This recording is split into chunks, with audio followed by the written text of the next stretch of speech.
নমস্কার। ক্যাম্পাস প্লাসের আরেকটি প্রতিবেদনে আপনাদের সবাইকে স্বাগত। আজকেও আমাদের সৌভাগ্য, প্রফেসর রতন কুমার খাসনবিশকে আমরা পেয়েছি এবং তিনি আজকে যে বিষয়টা নিয়ে আলোচনা করবেন সেটা হচ্ছে পশ্চিমবঙ্গে শ্রমিকদের বর্তমান অবস্থা। তা ভিডিও কিন্তু কেটে গেছে। ভিডিও কাটলো কেন তা বুঝতে পারছি না। হ্যাঁ, বলুন। হ্যাঁ, ব্যাপারটা হ্যাঁ, হচ্ছে, হ্যাঁ, ঠিক আছে, বলুন। হ্যাঁ, ব্যাপারটা হচ্ছে যে এই শ্রমিকদের কথা বলতে গেলে অনেকগুলো ডেফিনেশন এবং অনেকগুলো কন্ডিশন, এগুলো নিয়ে যদি আমরা না ঠিক করে নিই তাহলে আলোচনাটা খুব একটা ফলপ্রসূ হয় না। যেমন শ্রমিক থাকলেই বুঝতে হবে যে কোন ধরনের শ্রমিক। একটা কথা আছে ব্লু কলার জব, আর একটা হচ্ছে হোয়াইট কলার জব। অত ব্যাখ্যার মধ্যে যাব না। ব্লু কলার বলতে সবাই বোঝেন যে যারা কায়িক পরিশ্রম করেন তাদেরকে ব্লু কলার জব বলে। আবার আরেকটা ব্যাখ্যাও আছে, সেটা হচ্ছে যে আহ, কারা বেকার, কাদের কর্মসংস্থান হয়েছে, কাদের কর্মসংস্থান হয়নি, এই ধরনের একটা সংজ্ঞা নির্ধারণ করে তারপরেই কিন্তু আলোচনাটা ফলপ্রসূ হয়। এখানে বলে রাখি যে এক ধরনের যে শ্রমিকদেরকে কিন্তু আমরা এখানে আলোচনার মধ্যে রাখছি না, সেটা হচ্ছে যারা হোয়াইট কলার। কারণ তারা সংগঠিত ক্ষেত্রে অথবা তারা বৌদ্ধিক যে পরিশ্রম সেটাই বেশি করেন, অ্যানালিটিক্যাল, এবং তারা নিজেদের ব্যাপারটা বুঝে নিতে সক্ষম, অতএব এই আলোচনাতে তাদেরকে রাখছি না।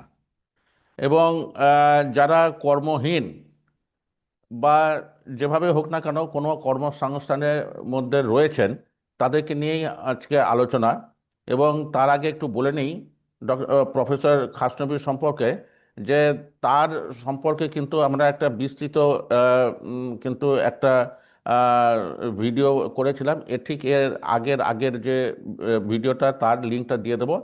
কাজে সেটাকে আর এখানে এনে আর ব্যাপারটাকে দীর্ঘায়িত করছি না। এবারে সরাসরি আলোচনার মধ্যে ঢুকে যাচ্ছি। আচ্ছা, প্রফেসর রতন খাসনবিশ, আপনার কাছে আমার একটা প্রশ্ন, যে আইএলও, ইন্টারন্যাশনাল লেবার অর্গানাইজেশন, তারা তো শ্রমজীবী বা বেকার বা যারা নিয়োজিত তাদের তো একটা মোটামুটি ব্যাখ্যা দিয়েছেন। এবং সেই ব্যাখ্যাটা হচ্ছে যে যে একটা নির্দিষ্ট সময়ে যিনি কোনো পারিশ্রমিকের বিনিময়ে কাজ পাননি অথচ কর্মক্ষম এবং কাজ করছিলেন এবং কাজের জন্য উপলব্ধ ছিলেন, তিনি হলেন বেকার। আর এর বাইরে যারা আছে তারা হচ্ছে কর্মে নিয়োজিত। আপনি এই সংজ্ঞাটার সঙ্গে প্রথম কথা একমত কিনা, তারপরে অন্য প্রশ্ন। না, এই সংজ্ঞাটার সাথে দ্বিমত পোষণ করার কোনো কারণ নেই, কিন্তু আমার ধারণা সংজ্ঞাটার মানেটা কি এইটাকে আমাদের একটু ভালো করে বুঝতে হবে। ধরুন, আমাদের দেশে যা লোক সংখ্যা আমরা যেটা জানি, 140 কোটি। এই মানুষের মধ্যে কিছু বাচ্চা, কিছু বুড়ো কাজকর্ম করে না। করার কথা বললেও তারা কাজের বাজারে আসবেন না। এর বাইরে কিছু লোকজন রয়েছেন যারা কাজকর্ম খুঁজছেন। তার মধ্যে কিছু আছেন যারা কাজ পান না। যারা খুঁজছেন এবং কাজ পেয়েছেন, এবং কাজকর্ম যারা খুঁজছেন কিন্তু কাজ পাননি, এই দুটো মিলে যেটাকে বলা হয়, ইংরেজিতে বলে persons in the labour force. তাহলে লেবার ফোর্সে তারাই থাকে যারা কাজ পেয়েছেন, অথবা যারা কাজ খুঁজছেন কিন্তু কাজ পাচ্ছেন না, সেরকম মানুষেরা। তা আমাদের এখানে প্রথমত এই পার্সনস ইন দ্য লেবার ফোর্সের একটা হিসেব করা হয়, আর তার মধ্যে কত লোক কাজ করছে তার কতগুলো ডেফিনেশন দেওয়া হয়। তিন ভাবে করা যায় সেটা। একটা আমরা বলি ডেইলি স্ট্যাটাস, অর্থাৎ যেদিন সার্ভে হচ্ছে সেদিন জিজ্ঞেস করে জানার চেষ্টা করি যে তিনি কাজ করছেন কি কাজ করছেন না। কাজ করলে পরে আবার তার দুটো ভাগ আছে, একটা হচ্ছে সারাদিনের জন্য কাজ করতে পারেন, আর 4 ঘন্টার কম কাজ করতে পারেন। যদি সারাদিনের জন্য কাজ করেন, যেটাকে আমরা সাধারণত 8 ঘন্টার কাজ ধরি, সেটা হচ্ছে প্রিন্সিপাল স্ট্যাটাস। আর যারা 4 ঘন্টা বা তার কম করেন তাদের বলে সাবসিডিয়ারি স্ট্যাটাস। কাজে এক নম্বর দাঁড়ালো এই যে আজকে কাজ করছেন কিনা, করলে 8 ঘন্টার করছেন কিংবা 4 ঘন্টার কম করছেন। 4 ঘন্টা এবং 8 ঘন্টার মাঝখানে যদি কোনো কাজ করতে থাকেন তারা, তাহলে আমরা ধরবো যে তিনি সাবসিডিয়ারি স্ট্যাটাস, আনএমপ্লয়েড নয়, এমপ্লয়েড নয়, তিনি ফুললি এমপ্লয়েড আছেন, এটা আমরা ধরে নিই। তো এই ধরে নিলে পরে ডেইলি মানে আজকের দিনে দেখলে পরে আপনি একটা প্রিন্সিপাল স্ট্যাটাস পাবেন, একটা সাবসিডি স্ট্যাটাস পাবেন আনএমপ্লয়েডে। আরেকটা হিসাব আমরা করি উইকলি, এই সপ্তাহের মধ্যে প্রধানত আপনি কাজ করেছেন কি করেননি। আর একটা যেটা করা হয় সেটা হচ্ছে গত 180 দিনের ভেতরে আপনি কাজ পেয়েছেন কি কাজ পাননি। কাজের ধরনটা ওরকম হতে পারে, 8 ঘন্টার কাজ, 4 ঘন্টার কাজ। অর্থাৎ ধরুন গত 6 মাস ধরে আপনি শুধু একটা টিউশনি করছেন, যাতে 2 ঘন্টা করে পরিশ্রম আপনাকে দিতে হয়। আমি বলবো যে আপনি person in the labour force, এবং একই সাথে আপনি বলবো যে আপনি প্রিন্সিপাল স্ট্যাটাসে লেবার নন, আপনি সাবসিডি স্ট্যাটাসে লেবার। তা আমাদের শ্রমের এই যে ভাগগুলো আছে, আমাদের পিরিয়ডিক লেবার ফোর্স সার্ভেতে, এবং আগে ধরুন এনএসএস যে হিসেবগুলো করতেন সেই হিসেবেও এই সমস্ত হিসেবগুলো বার করা হয়। ডেইলি স্ট্যাটাস, উইকলি স্ট্যাটাস মানে কারেন্ট উইকলি স্ট্যাটাস, আর ইউজুয়াল স্ট্যাটাস। যেটা নিয়ে ধরুন চর্চা হয় সবচেয়ে বেশি, এবং যেটা আপনার কি বলা যায়, মানুষ আলাপ আলোচনার মধ্যে সবসময় তোলেন, সেটা হচ্ছে ইউজুয়াল স্ট্যাটাস, মানে 6 মাসের সময়সীমার মধ্যে কাজ করছেন কি করছেন না। তার মধ্যে আবার পুরো সময়ের জন্য কাজ করেন না অর্ধেক সময়ের জন্য কাজ করেন, প্রিন্সিপাল স্ট্যাটাস না সাবসিডি স্ট্যাটাস। আমরা দুটোই দেখি, প্রিন্সিপাল স্ট্যাটাসও দেখি, সাবসিডি স্ট্যাটাসও দেখি। দেখে খোঁজ করে বুঝি যে এতগুলো মানুষ কাজ করছে, আর এটা এস্টিমেট করা হয়। আর তার বাইরে যারা রইলেন, লেবার ফোর্সে আছেন কিন্তু কাজ পাচ্ছেন না, তাদের আমরা বলি আনএমপ্লয়েড। আচ্ছা কাজে প্রফেসর হাসনাবি, আনএমপ্লয়েডটা একটা জিনিস জিজ্ঞাসা করে রাখি। একটা ইন্টারেস্টিং কোশ্চেন বট। সেটা হচ্ছে যে যারা গৃহবধূ, যাদেরকে আমরা হোম মেকার বলি, তারা হয়তো কাজ পেলেও করতেন, অথবা তারা কাজ পাননি, করছেন না। তাই এই গৃহবধূদেরকে বা হোম মেকারদেরকে আপনি কোন জায়গাতে রাখবেন? আমার কোনো কথা নয়, কথাটা হচ্ছে যেভাবে হিসাবটা করা হয় তাতে তারা persons in the labour force কিনা এটা প্রথম দেখতে হবে, অর্থাৎ সে কাজ করতে ইচ্ছুক কিনা। যদি এরকম দাঁড়ায় যে না তিনি কাজ করতে ইচ্ছুকই না, তিনি হোম মেকিংই করতে চাইছেন, তাহলে পরে আমি বলবো যে তিনি person outside the labour force. আর যে মহিলা জিজ্ঞেস করলে বলবে যে আমি কাজ করছি, বাড়িতে আছি বটে, তবে আমি কাজ খুঁজছি কিন্তু কাজ পাচ্ছি না, সেরকম মহিলাকে আমি বলবো আনএমপ্লয়েড মহিলা। এই এই ডেফিনেশনটা আমার মনে করা কিছু না, এটা আইএলও স্বীকৃত ডেফিনেশন, এবং এইটাকে আমরা মেনে নিয়েই আমাদের কর্মক্ষম লোকেদের ভেতরে কারা কাজ করছেন এবং কারা কাজ করছেন না তার হিসেবটা করে থাকি। আমাদের দেশে একটা মনে রাখবেন কিন্তু, কাজ না করে থাকাটা মানুষের পক্ষে মুশকিল আছে যদি তিনি কর্মক্ষম হন। কারণ পেটের দায় বড় দায়, তাকে যদি অল্প মাইনেতেও বলা হয় সে কাজটা করবে। কাজটা করবেন। এই কারণে আপনি দেখবেন আনএমপ্লয়েড ইউজুয়াল স্ট্যাটাস মানে গত 6 মাসে কোনো কাজ করেনি, এরকম লোক আপনি কিন্তু হিসেবে কম পাবেন। সর্বভারতীয় হিসেবেও কম পাবেন, এই পশ্চিমবঙ্গের হিসেবেও কম পাবেন। কিন্তু আপনি যদি একটু খুঁটিয়ে দেখতে শুরু করেন, ধরুন আপনি দেখতে শুরু করলেন 15 থেকে 24 বছর বয়সের মধ্যে বেকার কেমন আছে, তখন দেখবেন যে এটা প্রচুর বেকার, প্রচুর ইয়াং ছেলে মেয়ে আছেন যারা কাজ খুঁজছেন কিন্তু কাজ পাচ্ছেন না। কাজেই আমাদের এগুলোকে ব্যবহার করার সময়, অর্থাৎ ক্যাটেগরিগুলোকে ব্যবহার করার সময় আমাদের যথেষ্ট সতর্ক থাকতে হবে, সতর্কতা এটা নিতে হবে। বলতে চাই।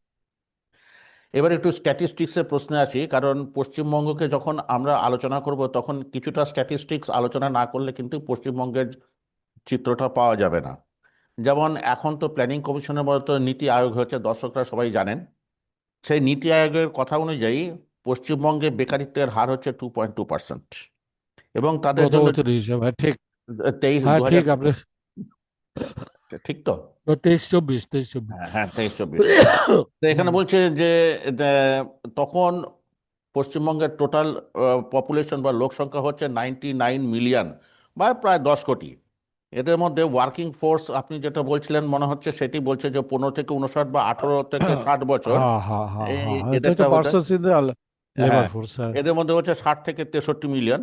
এদের মধ্যে ঠিক বলেছেন। 43 থেকে 46 মিলিয়ন কাজ পেয়েছেন। এদের মধ্যে 42 থেকে 45 মিলিয়ন পশ্চিমবঙ্গে কাজ পেয়েছেন, এবং মোটামুটিভাবে 2.16 মিলিয়ন মাইগ্রেন্ট লেবার, অর্থাৎ কিনা পশ্চিমবঙ্গ থেকে তারা বাইরে চলে গেছেন। এই যে স্ট্যাটিস্টিক্সটা, ফার্স্টে যদি বলা হয় পশ্চিমবঙ্গের বেকারিত্ব 2.2% ন্যাশনাল অ্যাভারেজের থেকে কম, এটা কি স্ট্যাটিস্টিক্স, না রিয়েলি পশ্চিমবঙ্গের শ্রমের ব্যাপারটা এতটা উজ্জ্বল? না না, মোটেই উজ্জ্বল ব্যাপার না ব্যাপারটা, এটা স্ট্যাটিস্টিক্স কথাটা মেনে নিয়েও আমি বলবো যে জিনিসটা মোটেই ভালো বা সুবিধার ব্যাপার নয়। আমি গোড়ায় আপনাকে বলেছিলাম যে মানুষ কাজ না করে তো বাড়িতে বসে থাকতে পারে না, কিছু একটা করতেই হবে। পশ্চিমবঙ্গে বেকার কম, তার মানে এই নয় যে পশ্চিমবঙ্গবাসী খুব ভালো আছেন। পশ্চিমবঙ্গে বেকার কম, তার কারণটা হচ্ছে এই যে লোকে অভাবে পড়ে অল্প টাকার চাকরি, যেগুলো যেগুলো অন্য স্টেটে গেলে পরে হয়তো লোকে করতেই চাইবে না, এমন ধরনের কাজকর্মে প্রচুর মানুষ ঢুকে পড়েন। পশ্চিমবঙ্গে বেকার কম, এটার মানে এই নয় যে পশ্চিমবঙ্গবাসী খুব ভালো আছেন। পশ্চিমবঙ্গে বেকার কম, খোঁজ করলে পরে দেখবেন খুব খারাপ জবগুলো, খুব কম মাইনের জবগুলো, এবং আমরা অপকৃষ্ট ধরনের কাজ বলতে পারি, এইগুলো পশ্চিমবঙ্গে বেশি আছে।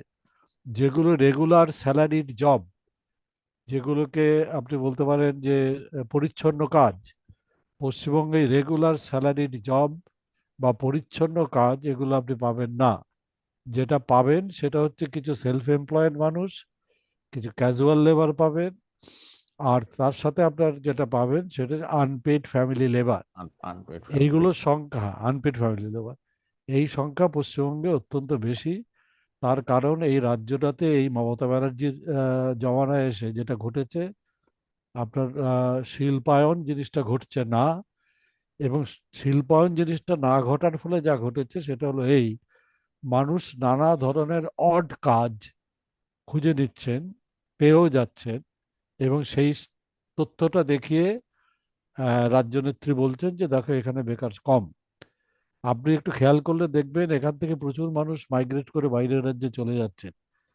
তার কারণটা কি, খোঁজ করলে পরে দেখবেন সেই জায়গায় তারা বেশি উপার্জন করার সুযোগ পাচ্ছেন, এই রাজ্যে কাজ করলে পরে ঠিক এই সেই জায়গাতেই আমি উপার্জন পাবেন। স্ট্যাটিস্টিক্সে আরেকটা সেট অফ স্ট্যাটিস্টিক্স নিয়ে আসি হ্যাঁ, আপনার আপনি ব্যাখ্যা করার দেখুন, জন্য। আপনি একটা ব্যাখ্যা করার আগে মনে রাখবেন যে এই ডেটাটা আছে, আসলে পাওয়া যায়। পশ্চিমবঙ্গ থেকে কত লোক মাইগ্রেট করে বাইরে গেছে আপনি দেখুন, হিসেবটা বোধহয় 2 কোটির কিছু বেশি আছে, তাই মানে তো? 2.16 মিলিয়ন তো সরকারি তথ্য, নীতি টু আয়োগের তথ্য 2.16 মিলিয়ন। 2.16 বিলিয়ন, হ্যাঁ, তার মানে হচ্ছে 20 লক্ষ, মানে তাই বিশ তো? বাইশ লক্ষ, হ্যাঁ। হ্যাঁ, এবং 20-22 লক্ষ। এদের এদের মোটিভেশনটা কি? পশ্চিমবঙ্গে অদক্ষ শ্রমিকের প্রাত্যহিক তার কারণ হচ্ছে, হ্যাঁ ঠিক তাই, আপনি একটু হিসেব করে দেখুন, এখানে একটা অদক্ষ শ্রমিক যা উপার্জন করতে পারবে কেরালাতে গেলে তার চেয়ে বেশি উপার্জন করতে পারবে। দিল্লিতে সব এখানে থেকে যে বেশি। হ্যাঁ, সবচেয়ে বেশি তুমি দিল্লিতে, ঠিকই আপনি বলেছেন। হুম। এই যে এখান থেকে লোক আনরিজার্ভ কম্পার্টমেন্টে অনেক ঝুঁকি নিয়ে দিল্লি চলে যায়, বা কর্ণাটকে চলে যায়, বা কেরালায় চলে যায়। আমি তাদের জিজ্ঞেস করে, কেরালাতে আমি নিজে জিজ্ঞেস করেছি তাদের, তো ম্যাসন, বাড়ির কাজ বাড়ি তৈরির কাজ করেন, সব জঙ্গিপুরের দিকে বাড়ি। তা এক ঝাঁক মানুষ ওখানে থাকেন একটা বাড়ি ভাড়া করে, কেন, কারণটা কি?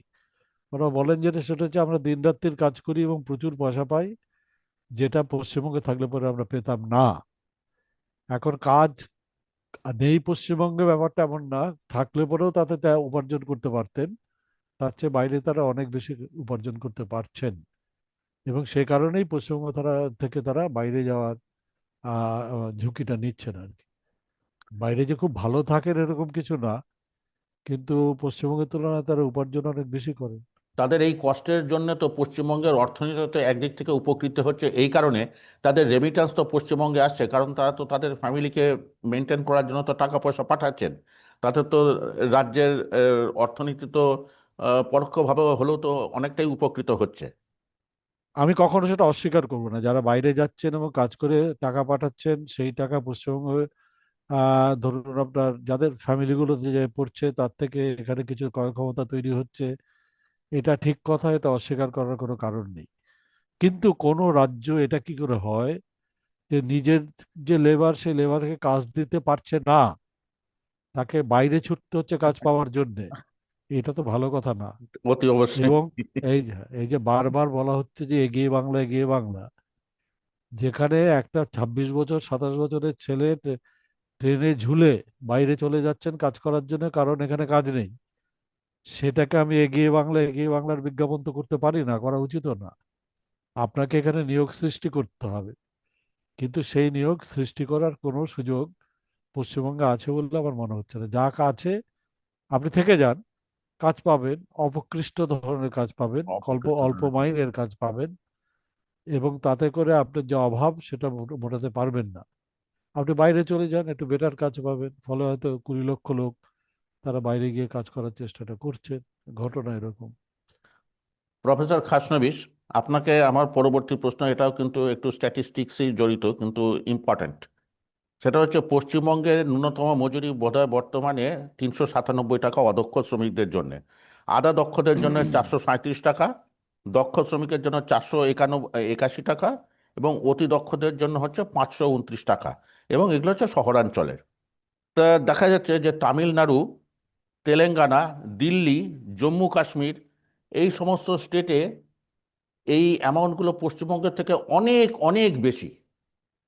তা ব্যাপারটা হচ্ছে যে এইখানে প্রশ্ন ওঠে যে পশ্চিমবঙ্গে এই যে ন্যূনতম মজুরি যেটা ফিক্স হয়েছে, সেটা এত কমে কেন? এটা কি শ্রমিকদের দর কষাকষি করতে অক্ষমতা, না কি ব্যাপার? কারণ এই টাকাটা তো পশ্চিমবঙ্গ সরকার তো নিজে দিচ্ছেন না, তাহলে এত কম কেন?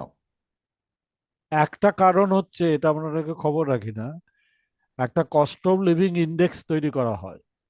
সেটা ঐতিহাসিকভাবেই পশ্চিমবঙ্গে cost of লিভিংটা com.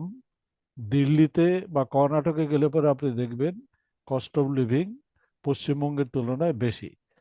Cost of লিভিংটাকে যেহেতু হিসেবে না হয়, হিসেবে নিয়ে পশ্চিমবঙ্গে যে মজুরি ধার্য করা হয়, সেটা কর্ণাটক বা দিল্লির চেয়ে নিচেই থাকবে। কিন্তু আরো ইন্টারেস্টিং ব্যাপারটা বোধহয় আপনি বললেন না, সেটা হলো এই এই মিনিমাম ওয়েজ বলে যে জিনিসটাকে বলা হচ্ছে, এটাকে ইমপ্লিমেন্ট করার বা এক্সিকিউট করার কোনো মেকানিজম পশ্চিমবঙ্গে আসলে নেই। জোর করে আপনি করতে পারেন, বলতে পারেন যে হ্যাঁ মিনিমাম ওয়েজের কম দেওয়া হচ্ছে না, কিন্তু ফানি থিং হচ্ছে লোকে মিনিমাম ওয়েজের কম কাজ করে। আমি বলতে পারি কত স্কুল টিচার যারা কাজ করছেন, প্রাইভেট স্কুল, আমার একজনের সঙ্গে কথা হচ্ছিল, তার কথা থেকে আমি জানতে পারলাম তাকে মাইনেটা দেওয়া হচ্ছে 17,000 টাকা, লিখছেন, কারণ ওর কমে দেওয়া যাবে না, তার যা স্কিল কাগজে কলমে সেটা লিখতে হবে 17,000 টাকা। কিন্তু সে আসলে পাচ্ছে 10,000 টাকা। 7,000 টাকা টাকা তাকে ফেরত দিতে হবে। স্কুলের সঙ্গে তার হচ্ছে এই ডিল, এই চুক্তি। এই ডিলটা তাকে মেনে চলতে হয়, এই চুক্তি। এবং আমি শুনে যখন খুব অবাক হলাম যে এটা জিনিসটা হচ্ছে, এটা কি করে হয়, কারণ ওয়েজ, মিনিমাম ওয়েজ এটাকে তো আপনাকে দিতেই হবে। তা সেই মহিলাটি আমাকে বললেন, সব মিনিমাম ওয়েজের গল্প আমাদের কাছে করবেন না। আমি বললাম তাহলে আপনি কাজটা করেন কেন, ওই সকালবেলা উঠে স্কুলে দৌড়ন কেন? তিনি পরিষ্কার যেটা বললেন যে এটা ছাড়া উপায় নেই, আমাকে একটা কাজ করতে হবে, এবং 10-12 হাজার টাকার বেশি মাইনে এই মন্টেসরি স্কুলগুলোতে কোথাও দেয় না। কোথাও দেয় না। কাজে আমি আর কাকে বলবো? আমি তো বাজারে রেট নির্ধারিত রয়েছে 12,000 টাকা বা 10,000 টাকা, আমাকে তো তাতেই কাজটা করতে হবে। এদিকে মিনিমাম ওয়েজ বলছে 17,000 টাকা, বাকি টাকা আমাকে ফেরত দিতে হবে। সুতরাং লিখছি 17, পাচ্ছি 10। এইটা হচ্ছে পশ্চিমবঙ্গে যাদের আপনি বলছেন স্কিল্ড লোকজন, হুম। তাদের বাজারের হিসাবটা হচ্ছে এইরকম। এটা খুব দুঃখজনক, কিন্তু এটাই ঘটে। এবারে আসি একটা স্পেসিফিক একটা সেক্টরে, কনস্ট্রাকশন সেক্টরে। নির্মাণ কাজ বা রিয়েল এস্টেটের জন্য রয়েছে কনস্ট্রাকশন ওয়ার্কার্স ওয়েলফেয়ার বোর্ড, এবং তারা হুম। প্রতিটি কনস্ট্রাকশনের উপরে 1 থেকে 2% মতো একটা সেস আদায় করেন। BOCW অ্যাক্টে এই সেস আদায় হয়, এবং সেটা খরচা করার কথা দুর্ঘটনা, মৃত্যুজনিত ক্ষতিপূরণ, স্বাস্থ্য বীমা, মাতৃত্ব খরচ, পড়াশোনা ইত্যাদি। তার কনস্ট্রাকশন যদিও খুব ইউনিয়নাইজড এবং অত্যন্ত স্ট্রং একটা লেবার ফোর্স, কিন্তু সেখানে এই যে সেস কালেকশন বা তার যে ব্যয়টা, সেটা কি সঠিক মতো হয়? না, না, না, একদম না। বামফ্রন্টের আমলে এটার জন্য একটা আলাদা ফান্ড রেখে সে খরচাটা সেখান থেকে করা হতো, এবং সেটার ওপরে আপনার লেবার ডিপার্টমেন্ট যেটা আছে, লেবার ডিপার্টমেন্টই সরাসরি এই টাকা ট্রান্সফার করে দিতেন। এখন ওই টাকাটা চলে গেছে consolidated fund of the government of West Bengal, এবং সেখান থেকে টাকা বার করে নির্মাণের লোকদের জন্য টাকা দেওয়া, এটা নেক্সট ইম্পসিবিলিটি। ব্যাপারটা অত সহজ আর নেই। মানে মহাসাগরে মিশে ফলত গেছে। না, নাহলে প্রচুর টাকা ওই খাপ বাবদ আদায় হচ্ছে, এটা ঠিকই, কিন্তু সেই টাকাটা ঢুকে যাচ্ছে আপনার খেলা মেলা এইসব কাজের জন্য। আর অর্গানাইজড, সরি, কনস্ট্রাকশন সেক্টরের যে ইউনিয়নগুলো আছে, অধিকাংশ ইউনিয়নের ওপরে যে রুলিং পার্টি তার কর্তৃত্ব এখন ইম্পোজ করে ফেলেছেন। তাদের কর্তৃত্বে সেই ইউনিয়নগুলো এসে গেছে, এবং তাদের ওপরে আপনার ধরুন রুলিং পার্টি ভয়ঙ্কর রকম চাপে রাখে তাদের, এবং তার থেকে যেটুকু তারা দেবেন সেইটুকুই যেন তারা খুব ভালো পেলেন, এবং হাত জোর করে থাকতে হবে। আর বাকি টাকা যে যা সরকারের কনসোলিডেটেড ফান্ডে ঢুকে গেল ফের অন্য কাজে খরচ হয়ে যাচ্ছে, এই ব্যাপারে একটি কথাও বলা যাবে না। এটা পশ্চিমবঙ্গে শুধু আপনি মনে রাখবেন কনস্ট্রাকশন সেক্টরের ওই সেসটা নয়, বাকি সবকিছুর ক্ষেত্রেই ব্যাপারটা এই জায়গা আছে। সরকারি কর্মচারীরা ডিএ পান না, এবং ডিএটার ক্ষেত্রে সবসময় বলা হয় যে ওটা নাকি তাদের দয়ার দান, দিদি ইচ্ছে হলে দেবেন, দিদি ইচ্ছে না হলে দেবেন না। এটা তো কোনো কাজের কথা না। কোর্ট কাছারি করে পর্যন্ত দেখা গেছে যে না, ডিএ তাদের প্রাপ্য অধিকার, কিন্তু পাচ্ছে নাকি? এটা পাবে না। আমি দেবো না, তুমি কি করবে? শেষের ক্ষেত্রে তাই হয়েছে, টাকাটা আমি তুলে রেখেছি ঠিকই, কিন্তু টাকা আমি তোমায় দেবো না। টাকা দেবে। এবার পশ্চিমবঙ্গে একটা না না দেবে না, আর স্ট্রং ট্রেড ইউনিয়ন দিয়ে এটাকে ধরা। এই সেক্টরগুলোতে আগে কিছু সিটুর ভালো ইউনিয়ন ছিল, যাদের ফলেই যার জন্যই কনস্ট্রাকশন সেক্টর ওয়ার্কাররা তাদের যে সুবিধাগুলো এগুলো পেয়ে যেতে পারতেন। এই ইউনিয়নগুলোকে একেবারে ডিমোবিলাইজ করে দেওয়া হয়েছে, ইমোবিলাইজ করে দেওয়া হয়েছে। তাদের হাত থেকে এই কনস্ট্রাকশন ওয়ার্কারদের বার করে আনা হয়েছে সকল, এবং তার উপরে চাপানো হয়েছে একটা রুলিং পার্টির ইউনিয়ন, যারা এইসব যদি বলতে যাওয়া হয় যে শেষের টাকা কোথায় গেল, তাহলে পরে সেই কর্মচারী হয়তো মার খেয়ে মরে যাবে। কাজে শেষের টাকা নিয়ে আর কোনো কথা উঠতে দেখি না। উঠতে উঠতে এমনকি না না না, এমনকি এটা যে আছে সেটাই এটাও অনেকে যেন জানেন। কনস্ট্রাকশন ওয়ার্কাররাই ভুলে গেছেন। তো অন্যদের কথা আর কি বলবো, এটা দুঃখের কথা, কিন্তু ব্যাপারটা এই। আচ্ছা, কেন্দ্রীয় সরকারের একটা প্রকল্পের কথা বলি, ই শ্রম। তা সেখানে বলছে যে হ্যাঁ, এইসব এইসব। হ্যাঁ, এই ব্যাপারটা একটু ব্যাখ্যা করবেন যে 60 বছর বয়স হলে নাকি 3,000 টাকা করে পেনশন পাবে। সেটা হ্যাঁ, কতটা কি এগিয়েছে বা মানে তার কি খবর? একেবারেই কিছু হয়নি। তার কারণ হচ্ছে এইটাকে, এই পোর্টালটা পশ্চিমবঙ্গে চালু করতেই দেওয়া হয়নি। এবং চালু করতে দেওয়া হয়নি কেন, সেটা খুব মানে যতবারই জিজ্ঞেস করা হয়েছে ততবার বলা হয়েছে যে পশ্চিমবঙ্গ সরকারের তরফ থেকে আরো ভালো একটা প্রকল্প তাদের জন্য আনা হবে। কিন্তু আজ পর্যন্ত এই যে ধরুন যারা 60 বছর বয়সে রিটায়ার করছেন বা কাজ করতে পারছেন না, অক্ষম হয়ে পড়ছেন, কনস্ট্রাকশনে মনে রাখবেন বেশি দিন কাজ করা যায় না। ফলত এমন হয় যে 50-55 বছর বয়স থেকে তাদের কর্মক্ষমতা হারাতে শুরু করেন, এবং 60-এ তারা খুব ডেসপারেট একটা অবস্থায় এসে পড়েন, যখন তাদের একটা পেনশন পেলে সুবিধা হয়, যে 3,000 টাকা 3,500 টাকা পেনশনের কথা হচ্ছে। এই জন্য দিল্লির সরকার, যেটা কেন্দ্রীয় সরকার, তার উপর চাপ সৃষ্টি করে একটা আইন প্রয়োগ করা হয়েছিল, যে আইন আনা হয়েছিল যাতে এরা ওই রিটায়ারমেন্ট বেনিফিট একটা পেতে পারে। পশ্চিমবঙ্গ সরকার তার থেকে কোনো সেটাতে পার্টিসিপেট করেননি, এবং ফলত পশ্চিমবঙ্গের কনস্ট্রাকশন ওয়ার্কারের রিটায়ারমেন্টের পর কোনো টাকা হাতে পান না। আনফর্চুনেটলি এটা পাওয়ানোর জন্য যে ধরনের ট্রেড ইউনিয়ন মুভমেন্ট থাকা দরকার, সেটা পশ্চিমবঙ্গে সেটাও নেই। এখনো দুটো সেক্টর টাচ করা বাকি আছে। একটা হচ্ছে যে বলুন বলুন। যে এই যে যে শ্রমিকদের যে জগৎ, এখানে নারী পুরুষ দুজনেই আছেন। কিন্তু মহিলারা যে পরিমাণ পারিশ্রমিক পান, তার মধ্যে কি কোনো ডিসক্রিমিনেশন আছে যে একই কাজের জন্য মহিলারা কি কম বা বেশি পান না সমান পান? একটা প্রশ্ন রাখি যে একটা কথা আছে যে মহিলারা পুরুষদের থেকে একই কাজের জন্য মাথা পিছু দিন পিছু 50 থেকে 100 150 টাকা কম পান। এটা কি সত্যি? আর দ্বিতীয় হচ্ছে, নির্মাণ কাজে দক্ষ শ্রমিকের কাজ করলেও তাদেরকে জোগাড়ে হিসাবেই কিন্তু মান্য করা হয়। কৃষি শ্রমিকে মহিলারা কম পারিশ্রমিক পান।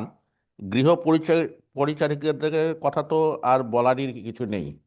তাহলে একদম খাঁটি কথা। এটা একটু আপনি যে কথাগুলো বললেন এগুলো প্রত্যেকটাই অত্যন্ত খাঁটি কথা। সম কাজে সম বেতন, এই ব্যাপারটা জাস্ট কল্পনাই করা যায় না মেয়েদের ক্ষেত্রে। মেয়েরা পুরুষের তুলনায় কম পাবেন। একমাত্র একটা জায়গায় কাজ ছিল যেখানে নারী পুরুষ সমান বেতন পেতেন, সমান মজুরি পান। সেটা হচ্ছে এমজি মহাত্মা গান্ধী কি বলে, national rural MNREGA. Employment scheme, MNREGA. হুম। মনরেগাতে এই পাপ, অর্থাৎ এখন তো মেয়েদের কম জিরামজি, টাকায় এখন তো জিরামজি। এখন আর জিরাফজি যাই হোক, সেটা এখনো চালু হয়নি। কিন্তু মনরেগাতে অন্তত একটাই, যে আমাদের সামাজিক একটা অভিশাপ যে মেয়েরা সমান কাজ করলেও বেতন কম পাবে, মাইনে কম পাবে, মজুরি কম পাবে, এই অভিশাপ থেকে মুক্ত হয়েছিলাম আমরা একটাই মাত্র সরকারি স্কিমে, সেটা হচ্ছে মনরেগা। তো এখন এখন যেটা ঘটছে, মনরেগা তো উঠবে, এবং মনরেগা উঠে গেলে পরে আপনি মনে রাখবেন, এমনকি সরকারি কাজগুলোর ক্ষেত্রে এরপরে সমকাজে সমবেতনের কথা আপনি তুলতে পারবেন না। আর দুঃখের বিষয়, খুবই দুঃখের বিষয়, যে সরকার এই যে মনরেগার বাইরে যা কিছু কাজ আছে, সমস্ত কাজেই মেয়েদের কম টাকা, কম মাইনে দেওয়া হয়।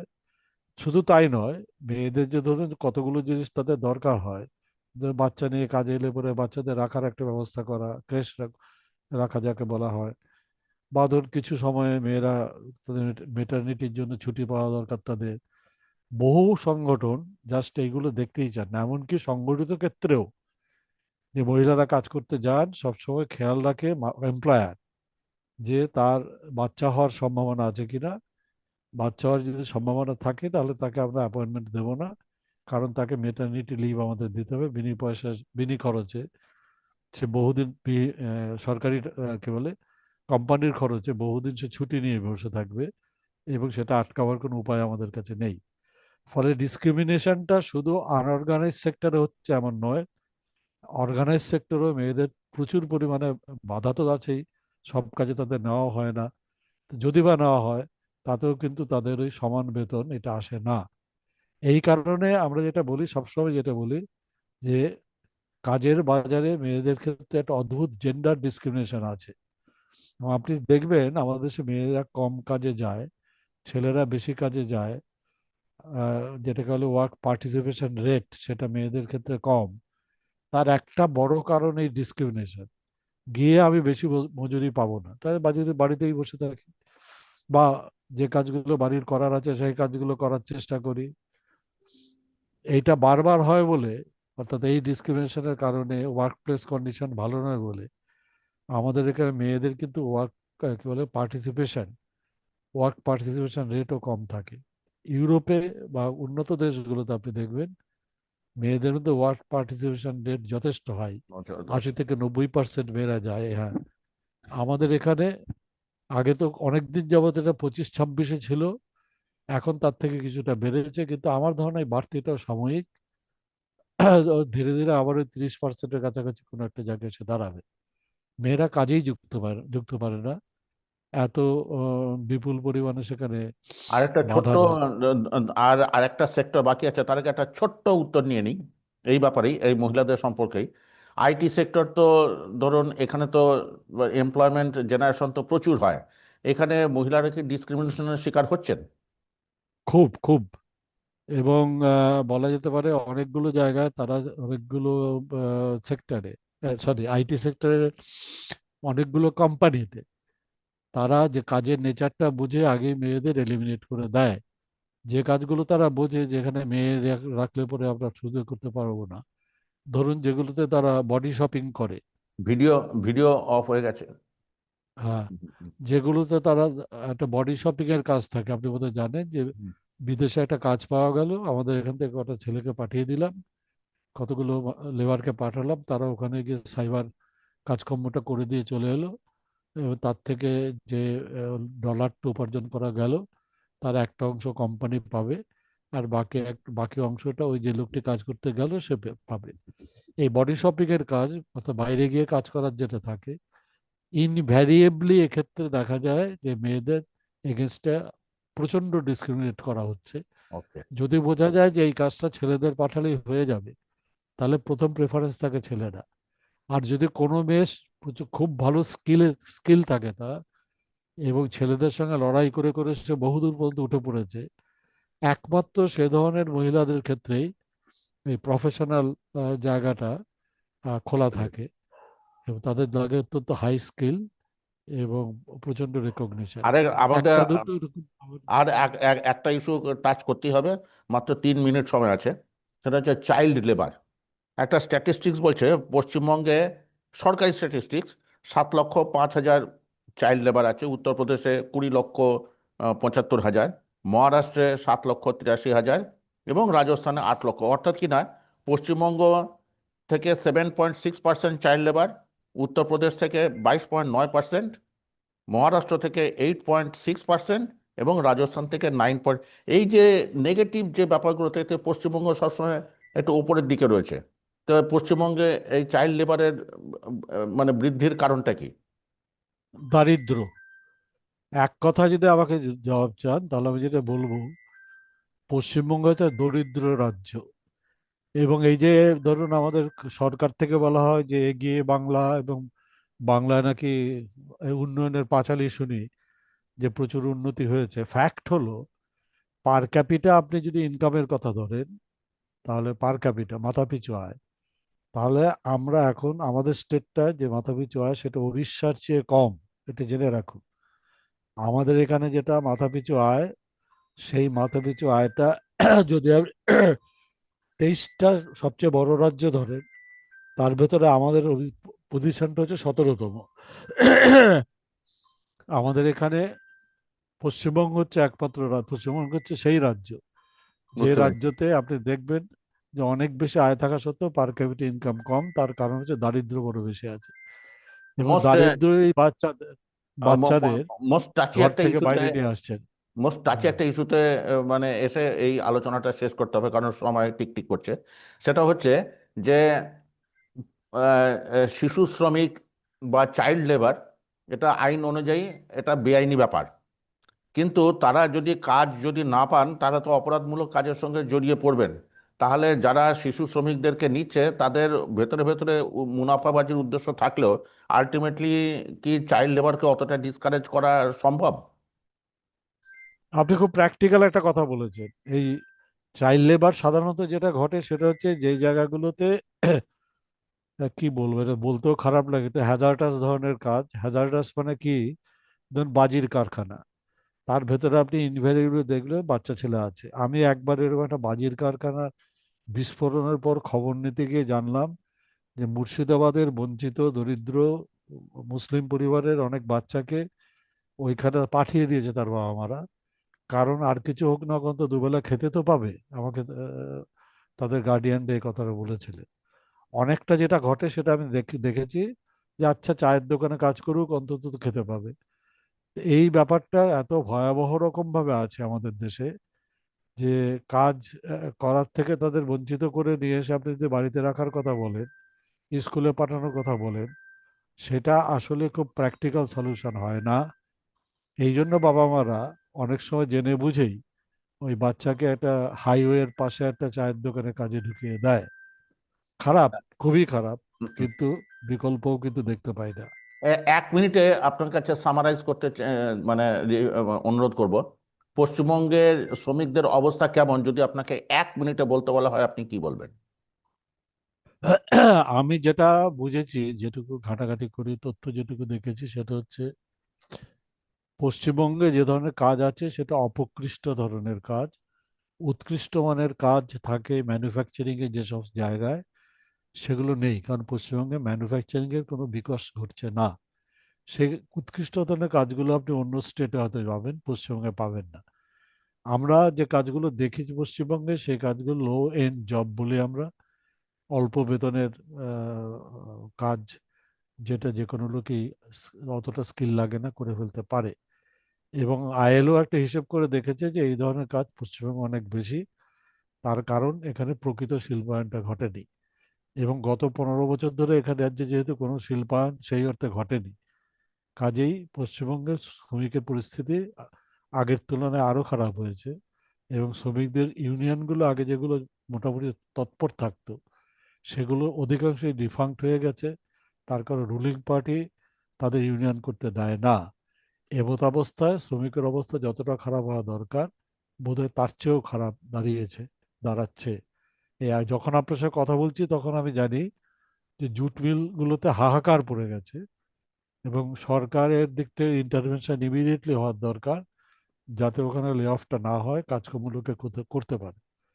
কিন্তু আমি আজ পর্যন্ত দেখলাম না তো যে রাজ্য সরকার কিছু করার জন্য এগিয়ে গেছে। বা ধরুন আপনার চায়ের ক্ষেত্রে, চায়ে আরো হরিবল অবস্থা, সময় নেই, আমি সে নিয়ে কথা না, বলতে পারছি সেই না। আপনাকে অশেষ ধন্যবাদ জানিয়ে আমাকে অনুষ্ঠানটা এখনই শেষ করতে হবে, তা নাহলে আমি হয়তো ধন্যবাদ জানানোর সুযোগটাও পাবো না।